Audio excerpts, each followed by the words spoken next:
Et c'est pareil, j'étais en contact avec justement encore le TFC, de toute façon, au final, il y a quoi. J'ai échangé avec une personne, je l'ai eu au téléphone, on s'est super bien entendu et tout, elle était bien contente, on valorisait de la marchandise qui allait finir à la poubelle et tout. Il y avait des patchs trophées des champions d'ailleurs. Donc on était tous contents, etc. La personne, elle m'a bien fait poireauter. Il s'est passé pas mal de semaines parce que c'était l'été, il y avait des gens qui étaient en vacances, puis la personne était en vacances, puis vraiment ils ont pas que ça à foutre. La finalité, c'est que j'ai fait des relances, on m'a jamais considéré. Un beau jour, quelques mois plus tard, j'envoie une relance, et je reçois un mail automatique comme quoi la personne, elle a été écartée, qu'elle travaille plus là, et qu'au final, ces flocages-là, ils ont été distribués en interne. Donc ça au final rapportait rien au club, ça a fini dans les mains de personnes qui travaillaient au club, donc ça tant mieux pour eux, j'ai envie de vous dire. Sauf que maintenant, quand vous allez sur Vinted, et ben il y a ces mêmes flocages qui sont dispo à la vente. À la vente, ces personnes qui ont récupéré ça en interne, qui se font un business sur le dos du club. Et je me dis, mais qu'est-ce que ça vous coûtait de me les vendre? J'allais vous les racheter, j'allais participer à l'économie de votre club. Vous avez préféré faire les désirés à faire genre, ah non, c'est de la marchandise de ouf, on attend. Et ça finit par n'importe quel random sur Vinted. Il y a un mec, il a récupéré des patchs trophées des champions, il les poste sur des maillots enfants.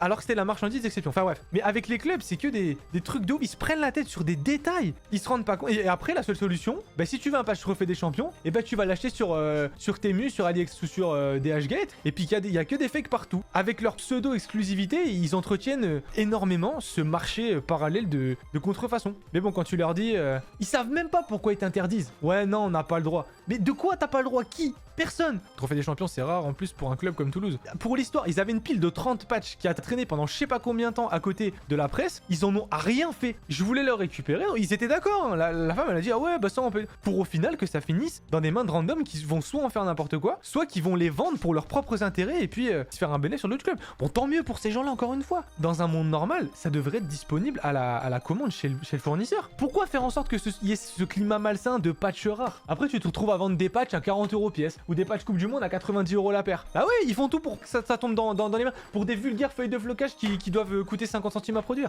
Ils peuvent pas floquer leurs anciens joueurs, mais poser un flocage que tu ramènes avec un maillot d'un autre club, peu étrange quand même. Mais oui, mais c'est des faux principes. Et bien souvent, t'as des personnes qui connaissent rien, qui sont juste là, c'est leur job alimentaire, comme quand tu travailles à McDo. C'est pas une critique, c'est un constat. Et derrière, ça va faire les zélés. Oh non, ça on peut pas faire.